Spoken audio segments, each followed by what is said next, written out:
이 노래를 만든 작가가 너무 행복했을 것 같아요. 우리 할렐루야 찬양대를 통해서 1년에 한 번 이 노래 한 번만 듣는 게 너무 아쉬워요, 우리는. 예. 하나님께서 매우 기뻐하시는 그런 찬양이고, 왕의 왕 되시고, 주의 주 대신 하나님께 경배 드릴 수 있어서 너무 행복합니다. 아마 천국에 가면 이런 노래로 매일 우리도 찬양할 수 있겠죠. 예, 그날이 오리라고 봅니다. 건강하다. 우리 성가대 건강한가요? 예. 노래하는데, 제가 판단하기는 음정, 박자, 가사, 모든 게 정확하고 전달이 잘 돼서 너무 건강하다는 생각이 들어요. 저는 지금 좀 덜 건강하죠? 목소리가, 예전 같지 않았습니다. 제가 한 10주 동안 금요일 저녁 또 주일 저녁에 한 3시간, 4시간씩 통성경 학교를 하면서 목을 쉴 틈이 없이 계속 쓰다 보니까 목이 회복이 빨리 안 되는데 아마 조금 더 있으면 회복되리라 생각합니다. 건강하다, 건강하지 않다. 어떤 기준을 가지고 말할 수 있는가 하는 것을 우리가 알 수 있는 거죠. 몸이 건강하다. 우리 사람이 건강하다 하면 뭘 보고 건강하다 하겠습니까? 여러분 건강하시나요? 자기가 건강하다. 예. 아니 다른 사람 바라보면서 자기 남편, 자기 아내, 자기 가족들, 부모님이나 또 자녀들 건강하다. 또 건강하게 잘 있냐 물어보면 대답을 여러 가지로 할 수 있겠죠. 일단 하나님께서 원래 만드신 대로 정상적으로 몸이 뼈대가 딱 바르게 돼 있고 또 오장육부가 이상이 없고 또 신경계가 잘 느끼고 반응하고 또 내 분비계에서 무슨 나와야 될 그런 호르몬들이 제대로 다 분비가 되고 혈관이 튼튼해서 혈액순환이 잘 되고 순환기 계통 이런 것들이 호흡에도 지장이 없고 그런 게 모두가 정상이 됐을 때 우리가 의학에서 이 정상 기준을 딱 정해놨죠. 이건 건강하다, 위험하다, 아주 위험하다 이런 기준을 정해놨는데 그것에 그 기준치에 맞으면 건강하다 이런 얘기를 하는 거죠. 교회도 원래 하나님께서 설계하신 대로 교회가 세워지고 있으면 건강한 교회다 그렇게 말할 수 있는 거죠. 이를테면 데살로니가인의 교회처럼 그 교회를 판단하는 기준은 3가지였는데 믿음의 역사와 사랑의 수고와 소망의 인내, 믿음, 소망, 사랑 이 3가지가 아주 균형을 유지하고 있을 때 그 교회는 건강하다 이렇게 표현을 할 수가 있겠습니다. 그런가 하면 NCD라고 하는 자연적 교회 성장이라는 이 교회 성장을 가늠하는 8가지 질적 특성이 있어요. 그것을 가지고 어떤 교회는 그것이 다 평균 점수가 40점 이상 혹은 60점 이상이면 건강하다. 아니면 어떤 한 부분이 좀 부족하면 그 최소치 때문에 덜 건강하다. 그렇게 표현하기도 했습니다. 이 땅에는 모든 교회가 너무 다양하기 때문에 건강의 척도는 다를 수 있다고 생각해요.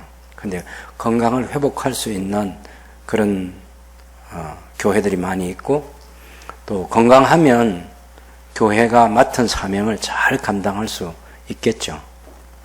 그래서 우리도 그 건강한 교회가 되는 것이 매우 중요하다는 것을 생각하고 오늘 새해 첫 주일에 사도행전 6장 1절에서 7절 말씀을 가지고 건강한 교회, 부흥하는 교회 이런 제목으로 우리가 이 본문을 살펴볼 수 있겠습니다. 예루살렘 교회, 건강한 교회였습니다. 왜냐하면 하나님의 성령께서 교회 가운데 임했을 때 아주 자원하는 마음으로 누구 하나 강제로 하지 않고 한 마음과 한 뜻이 되고 또 자기 소유를 공동 소유로 내놓고 그렇게 교회에 가난한 사람이 없어지고, 핍절한 사람이라는 것은 이 식사 문제를 해결하지 못하는 사람이 없는, 그 시대에 굉장히 중요한 일이었어요. 왜냐하면 우리가 오늘 6장 7절에 보면 허다한 제사장의 무리도 돌아왔다 그랬는데, 이 제사장들은 제사장이지만 1년 내내 성전에 가서 봉사하지 못하거든요. 숫자가 제한되어 있어요. 봉사할 수 있는 숫자가 제한되어 있고, 자기 차례가 돼서 봉사를 하는데 한 10개월 동안은 성전에서 봉사를 하지 못합니다. 그러면 이 먹고 사는 문제를 해결해야 되는데, 그 시대적인 상황이, 원래 하나님께서 제사장 제도를 설계하실 때는 먹고 사는 문제가 해결될 수 있도록 설계를 했습니다.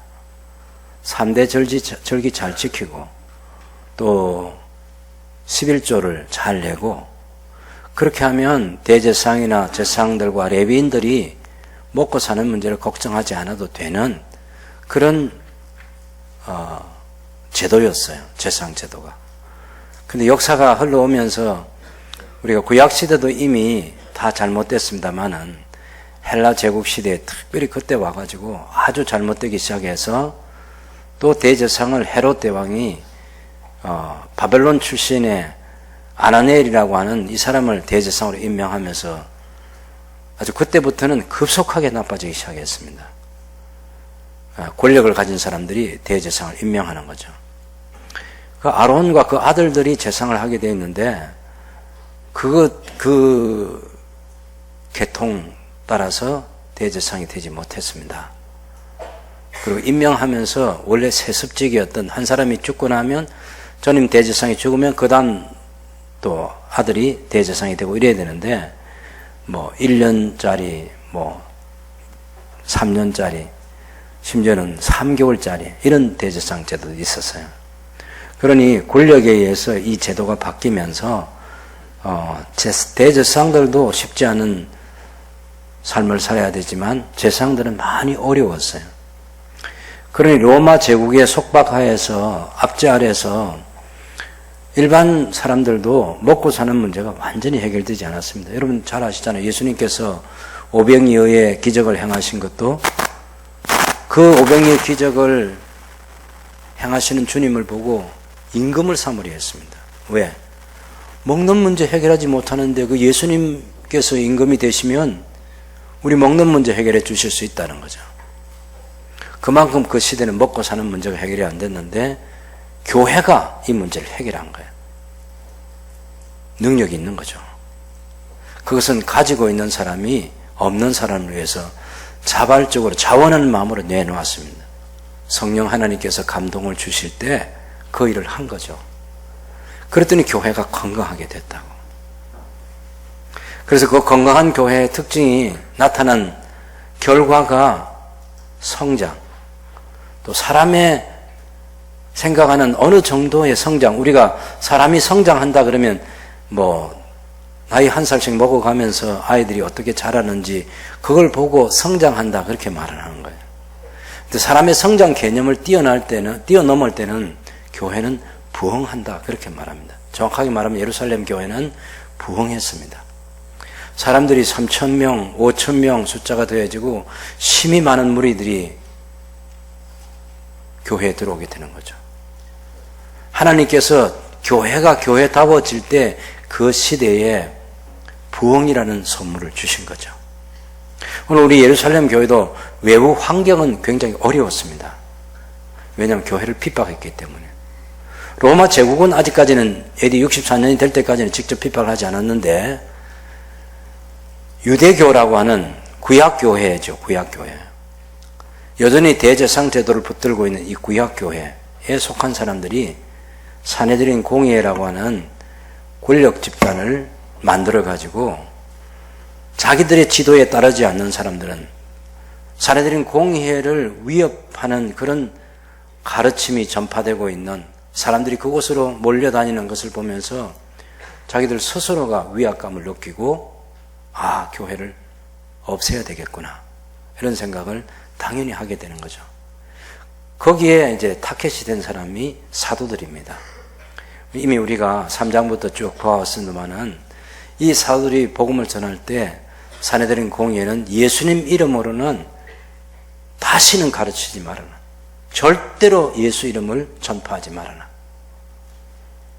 그런데 사도들이 아니 우리가 하나님 말씀 듣는 것이 당신들 말 듣는 것보다 어느 것이 더 옳겠냐고.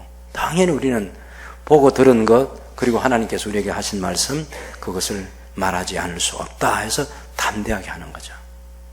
그럴 때 우리가 지난번에 그 5장에 보면 5장 마지막 부분 한번 잠깐 봅시다. 5장 30절에 29절을 보면 사람보다 하나님께 순종하는 것이 마땅하니라. 너희가 나무에 달아 죽인 예수를 우리 조상의 하나님이 살리시고 이스라엘에게 회개함과 죄 사함을 주시려고 그를 오른손으로 높이사 임금과 구주로 삼으셨느니라. 우리는 이 일의 증인이요 하나님이 자기에게 순종하는 사람들이 주신 성령도 그러하니라. 그래서 사도들이 어떻게 했어요? 사도들을 33절에 보면 그들이 듣고, 사내들은 공의입니다. 듣고 크게 노하여 사도를 없이하고자 하였어요. 죽여버리겠다는 겁니다. 그걸 결정하려는 그 순간에 가말리엘이라는 사람이 사람 죽이는 거 신중하게 해야 된다. 역사적인 사건 두 가지를 들어가지고 죽이지 못하도록 보류하도록 그렇게 말려서 그 다음 결정이 뭔가 하니까 40절에 보면 그들이 옳게 여겨 사도들을 불러들여 채찍질하여 예수의 이름으로 말하는 것을 금하고 석방시켰습니다.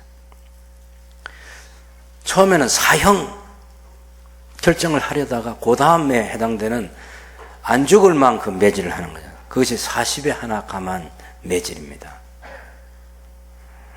여러분 40절에 사도들을 불러서 채찍질하여 그런 매질을 해가지고 사도들을 석방했는데 41절에는 사도는 그 이름을 위해서 예수님의 이름을 위해서 능욕받는 일을 합당한 자로 여기심을 기뻐하면서 그 공회 앞을 나와가지고 교회 성도들을 다시 만나게 된 거죠. 뿐만 아니라 42절에 보면 그들이 날마다 성전에 있든지 집에 있든지 예수는 그리스도라고 가르치기와 전도하기를 그치지 아니하니라. 여러분 이렇게 되니 교회가 성장 안 할 수, 부흥 안 할 수 없는 거죠. 어떤 핍박에 있어도 그 핍박에 굴복하지 않고 소망이 예수님의 이름밖에 없는 거예요. 생명 얻는 길은 십자가에 달려 돌아가시고 사흘날에 부활하신 예수님을 믿는 것 외에는 아무런 소망이 없는 거죠. 그 예수님께서 성천하셔가지고 성령님을 교회 가운데 보내주셔서 성령님의 다스림을 받으면서 교회가 새롭게 된 그 교회 공동체 말고는 이 세상에 어떤 희망이 없다 하고 판단이 되는 거죠. 그러니 우리는 육체적으로 힘들고 심적으로도 고통스럽지만 그래도 사람을 구원하는 이 십자가의 도를 계속해서 전파해야 된다. 그렇게 전도를 하는 거예요. 그러니 하나님께서 6장 1절에 있는 것처럼 그때 제자가 더 많아졌다. 이런 표현이 되는 것입니다. 건강한 교회는 침체되어 있지 않습니다. 건강한 교회는 성장합니다. 건강한 교회에 하나님께서 부흥을 주시는 거죠. 근데 우리 한국 교회는 지금 성장했다가 지금은 쇠락하고 있습니다. 조금. 우리 한국 장로교 중에서 제일 큰 교단의 그 본부 사람 만났는데 그는 이제 한국 교회가 이제 부흥하는 그 시기에 더 부흥하고 싶어서 가졌던 그런 구호들이 있어요. 뭐 1만 교회, 뭐 200만 성도라든지 또 우리 같으면 3천 교회 100만 성도 뭐 이런 구호들이 있잖아요. 그런데 그 구호가 이제는 그 교단에서 그런 얘기를 해요. 이제 우리는 그런 구호 안 쓰기로 했다고. 왜? 구호 있으면 뭐합니까? 교회는 계속해서 주일학교가 줄어들고 있는데 구호를 쓸 수가 없어요. 거기에는 여러 가지 이유들이 있습니다. 교회의 내부적인 문제도 있고 교회의 외부적인 환경의 문제도 있고 교회가 성장하지 못하는 것에 대한 많은 이유들이 있어요. 그 이유들이 다 정당한 이유들입니다. 어쨌든 이런 이유들 때문에 교회가 성장하지 못하고 있습니다. 지금은. 어떤 시대에 다시 한번 하나님께서 한국 교회를 성장하게 하시고 부흥이라는 선물을 주셔서 교회가 더 하나님의 영광을 크게 드러내게 하실지 그건 우리가 모르겠습니다. 그러나 다만 우리가 이 성경을 읽으면서 우리 자신을 돌아보고 우리 자신이 건강한 그리스도인이 되고 우리 한 사람 한 사람이 건강한 그리스도인이 되면 그런 성도들이 모인 교회는 건강한 교회라고 말할 수 있겠죠. 오늘 예루살렘 교회도 그런 건강한 교회로서 성장을 잘 하다가 갑자기 또 문제가 생겼습니다. 교회 내부적으로 우리가 지난 5장에서는 아나니아와 삽비라 같은 사람이 헌금을 하면서 하나님을 속이고 헌금한 것 때문에 교회가 큰 위기에 빠졌는데 그것을 잘 극복하고 나니까 하나님의 징계를 교회가 다 받아들였어요. 그랬더니 그 교회가 또 성장하게 됐고 오늘 6장에서는 또 다른 원망거리가 교회 안에 생겨난 것입니다. 그 원망거리가 뭐냐면 헬라파 유대인들이 자기의 과부들이 매일 구제에 빠짐으로 히브리파 사람을 원망했습니다. 예루살렘 교회 구성원들이 유대인들로 구성되어 있는데 두 종류의 유대인인 거죠. 한 종류는 그 예루살렘을 주변으로 해서 그 이스라엘 땅에 그곳에서 태어나고 그곳에서 자라나서 히브리 말을 사용하는 그런 히브리파 유대인하고 우리가 1장에 보면 여러 지역에서 2장에서 보면 여러 지역에서 왔던 사람들이 있어요. 뭐 바데인, 메데인, 엘라민, 메소포타미아, 유대, 갑바도기아, 본도, 부르기아, 밤벨리아, 이집트, 또 구레네, 심지어 로마 그런 데서 태어나서 자란 유대인들 이걸 이제 전문적인 용어로 디아스포라 유대인이라 흩어져 살던 유대인들이 자기들의 언어가 있잖아요. 그 다음에 헬라 풍습에 익숙해 있고 헬라 말을 사용하고 히브리파 유대인들은 아람어를 사용하는데 헬라파 유대인들은 헬라 말을 사용하겠죠. 그래서 교회가 두 집단으로 이렇게 구성이 되어 있기는 한데 그 집단 간에 갈등이 있는 거예요. 그 중에 그냥 넘어가면 안 되는 문제가 식탁의 구제 문제였어요. 그런데 디아스포라 헬라 유대인들이 자기들과 같은 출신 그런 헬라 문화권에서 태어나서 자라가지고 지금 예루살렘에 와서 정착한 사람들인데 복음을 듣고 예수를 믿고 교회에 들어왔어요. 근데 안 변하는 게 뭡니까? 누군가의 도움 없이는 살아갈 수 없는 이 과부라는 이건 바뀔 수가 없는 거죠. 그러니 교회가 구제를 해주는데 교회 구성원이 그러면 헬라파 과부들만 있느냐 하면 히브리파 과부들도 있는 거죠. 근데 그 식탁의 봉사를 누가 섬겼느냐? 사도들이 섬겼는데 이쪽 헬라파 유대인들을 소홀하게 됐어요. 이게 이제 문제가 된 겁니다. 원망거리가 된 거예요. 여러분 식사 문제는요. 우리 한국도 절대로 음식 끝에 마음 상하는 거 이거는 음식으로 해결해야지 다른 것으로 해결 안 됩니다. 오늘 못 먹었으니까 괜찮다. 다음에만 많이 줄게. 여러분 이거 안 통합니다. 군대도 가면 육군 정량이라는데 이 정량은 꼭 찾아야지. 그걸 뭐 다음에 준다 안 됩니다. 안 됩니다. 예. 무슨 일이 있어도 군대의 식사는 공정하게 분배가 돼야 됩니다. 교회도 마찬가지예요.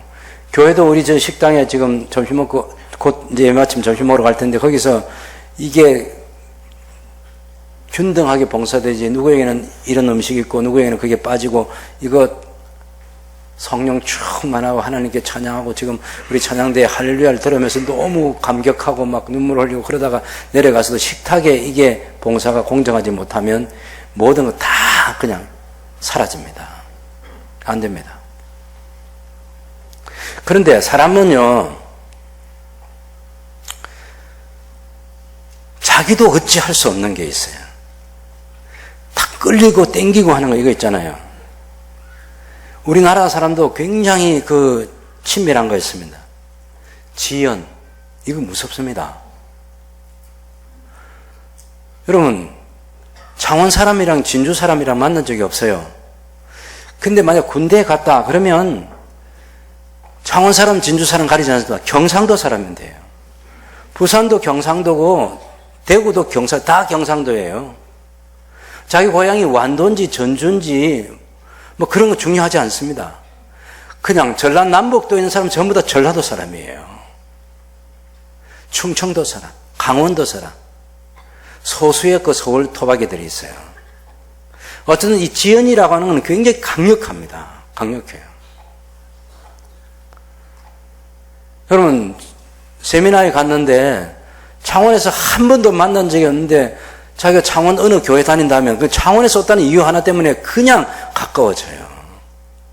외국에 나가면 태극기만 들고 있으면 다 가까운 거예요. 한국 사람. 예. 이 지연이라는 거 무섭습니다. 지연, 학연, 해련. 예? 이 선거철 되면 김씨 가문, 박씨 가문, 무슨 뭐 이씨 가문 뭐 이런 거 있잖아요. 뭐 평소에는 자기 족보 챙기지 않던 사람도 그때가 되면 족보 찾아오고 그 뭐 문중 사람들 찾아와서 절하고 하는 게 그 굉장히 가까운 혈연 때문에 그래요. 거기에 속했다 하면 다른 건 다 무죄입니다. 무죄. 예? 지금도 우리나라 이 갈등의 문제 있잖아요. 우리가 판단할 때는 이 갈등의 문제가 누가 봐도 그게 잘못됐는데 그걸 또 지지하는 사람은 안 그런 사람 어딨노? 이래가지고 또 다 덮으려고 한다고. 아니 무슨 뭐 시험 부정 사건도 얘기하니까 저기 애 뭐 그 숙제 안 도와준 부모 누가 했나? 이래가지고 덮으려고 그래. 거기 뭔가 같이 묶이는 사람이 있는 거죠. 지연이든지 혈연이든지 학연이든지 아니면 사상이나 이념이든지 이거는요 말릴 수가 없어요. 그러니 사도들도 히브리파 유대인이잖아. 이 사람들 가운데는 한 사람도 헬라파 유대인이 없어요. 그래 당연히 자기들 사람들 자기도 모르게 그렇게 된 거야. 그게 의도적으로 사도들이 모여가지고 회의해가지고 우리가 저 헬라파 유대인들 저 사람들 홀대하자. 아니 그런 사람 아니지. 그런 사람 아니야. 여러분 절대로 목사인 박 목사인 제가 식탁에 봉사해서 공정할 거라고 그런 기대를 하면 안 됩니다. 제가 그래서 식탁 봉사를 안 하는 거예요. 예. 그거요 몇 주만 하면 금방 소문나요. 나도 가까운 사람에게 이 저 끌리는 사람에게 뭐 고기 토막 하나를 더 주고 그러면 어떻게 되겠어요? 국 딱 펐다가 이게 건더기가 잘못되면 다시 퍼고 이런 게 다른 사람들 눈에 보이고 어떤 사람은 그냥 퍼가지고 그냥 부어주고 이게 금방 드러나게 될 텐데 안 됩니다 이거. 그래서 이 예루살렘 교회도 그렇게 은혜로운 교회가 식탁에 봉사하는 이 구제 문제 때문에 갈등이 생기는 거예요. 건강한 교회는 뭐냐면요 그런 문제가 생겼을 때 신속하게 해결하는 능력을 가진 거예요. 한국 교회가 지금 건강하지 못하다고 하는 그런 지표를 뭘 가지고 얘기하냐면 스스로 자정 능력을 갖고 있지 못한 집단들이 이런 집단 저런 집단이 있기 때문에 그 집단은 이제 그 교단 혹은 그 교회는 스스로 그 문제 해결을 못한다. 그러면 건강하지 않은 거예요.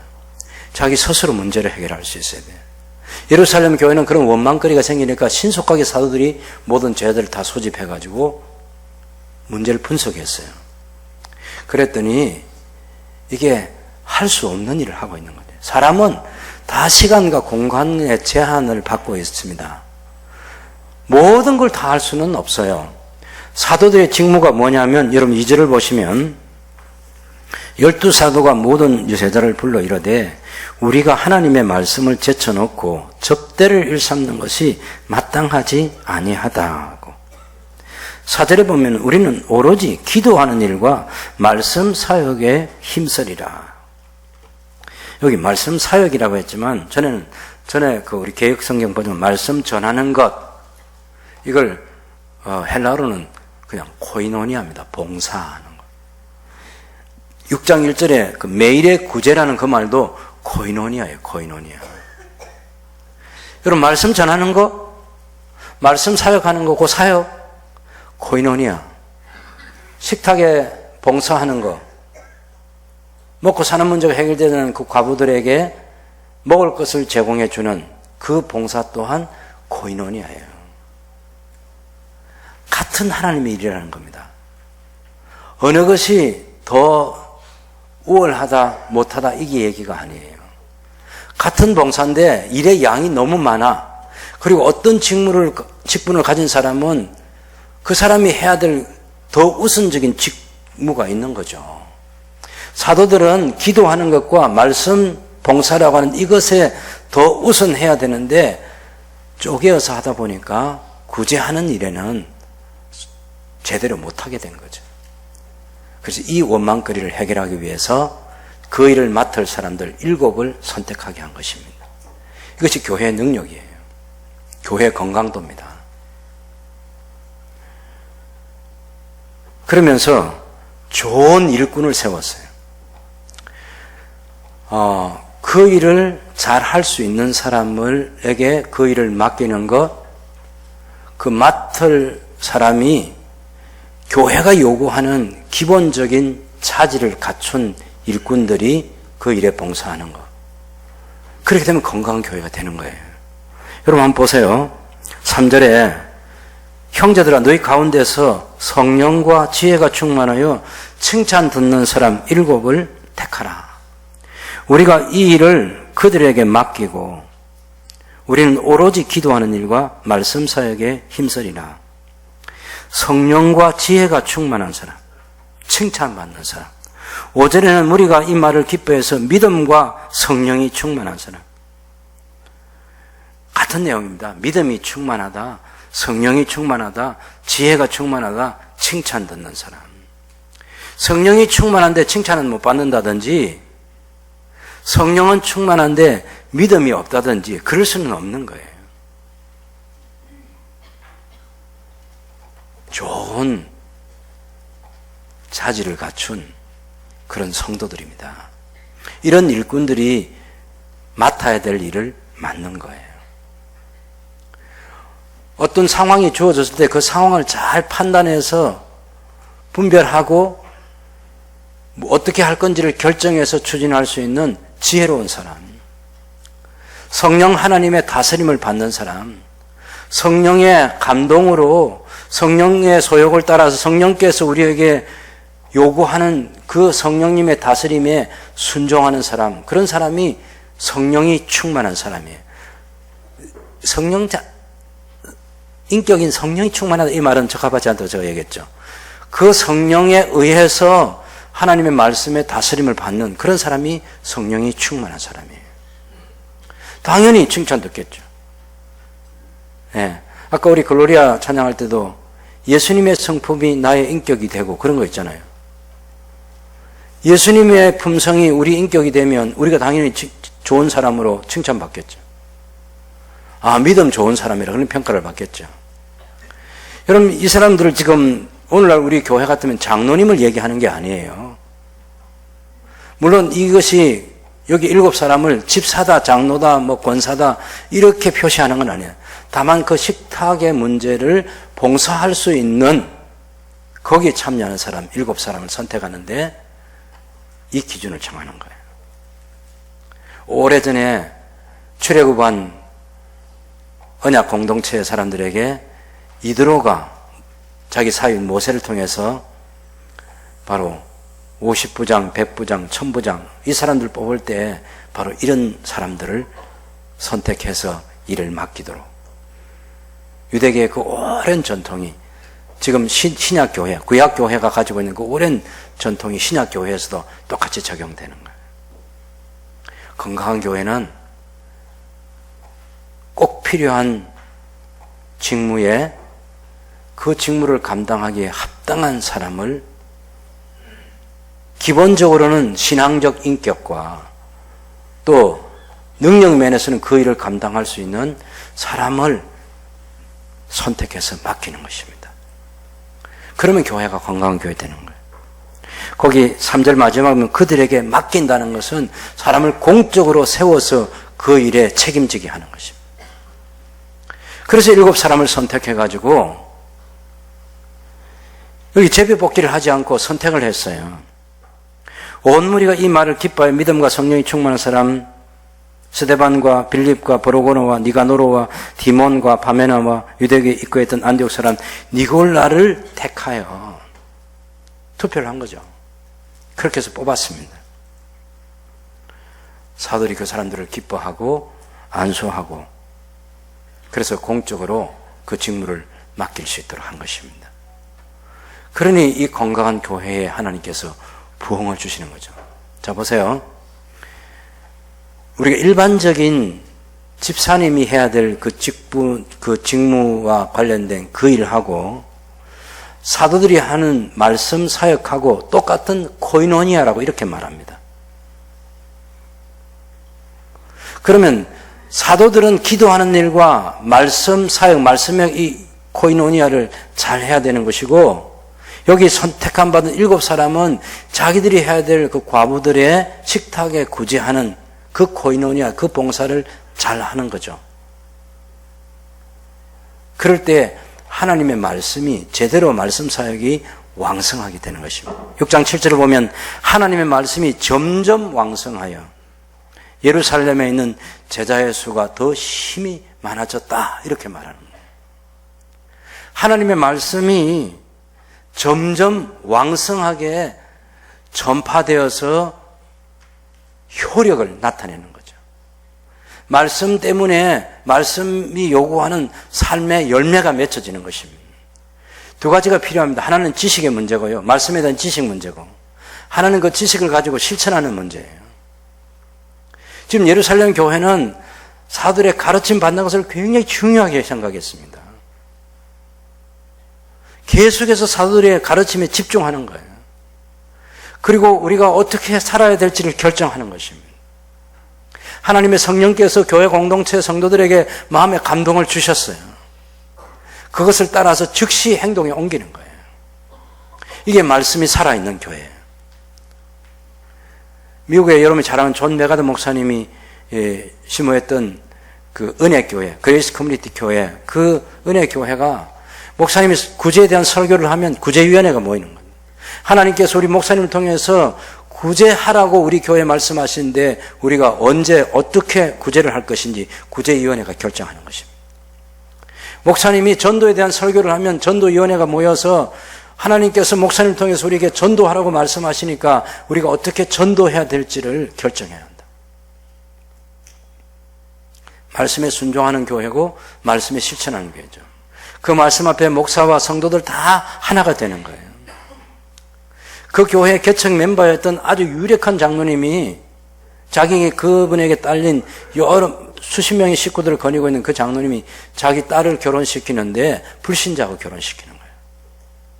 그래서 교회당을 빌려달라고 그랬어요. 주례를 해달라. 목사님 주례 못 해줍니다. 그러면 그 다음에는 주례를 다른 사람에게 맡길 때니까 우리 교회당에서 하게 해달라. 그것도 못 해줍니다.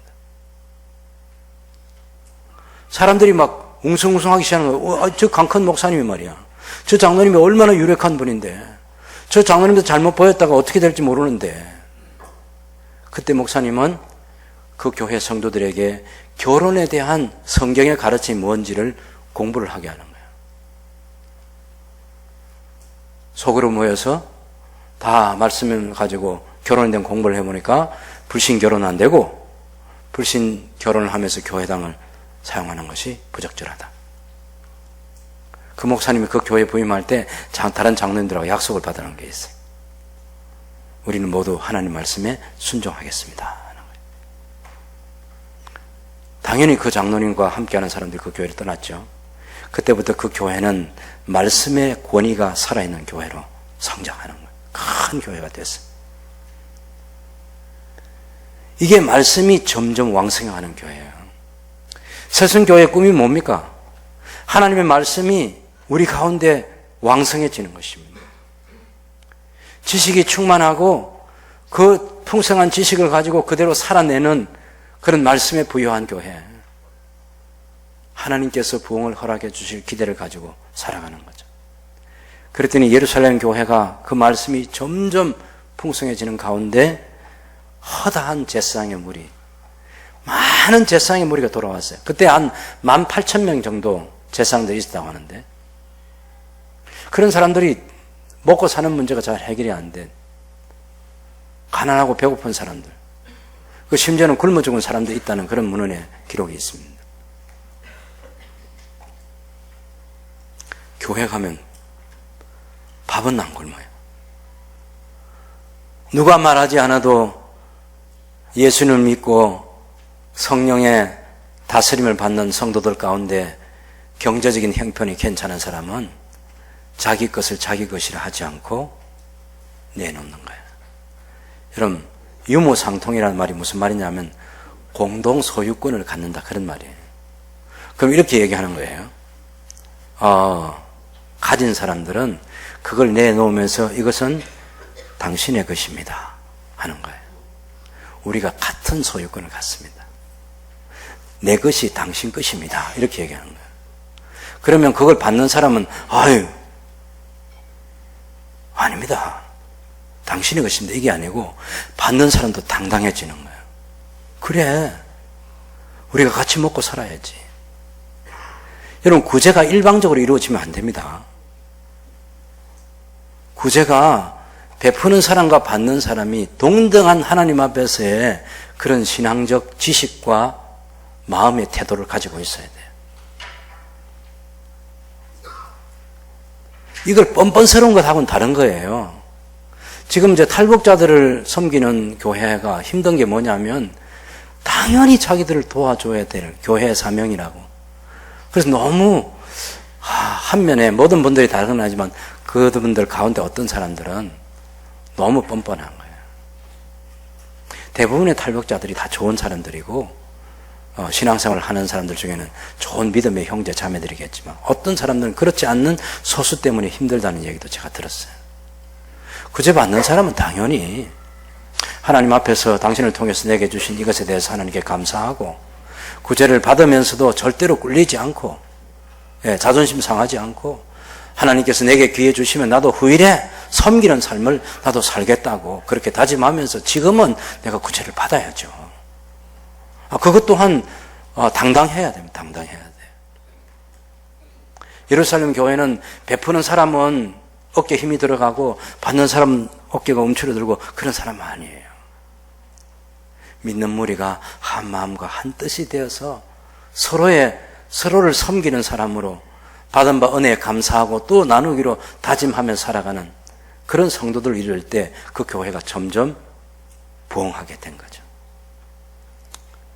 그때 가난한 사람들 중에 분류되어 있던 많은 제사장들이, 여기는 제사장의 무리도 이 도에 복종하니라는데 헬라어의 정확한 의미는 그 믿음입니다. 그 믿음에 복종하니라.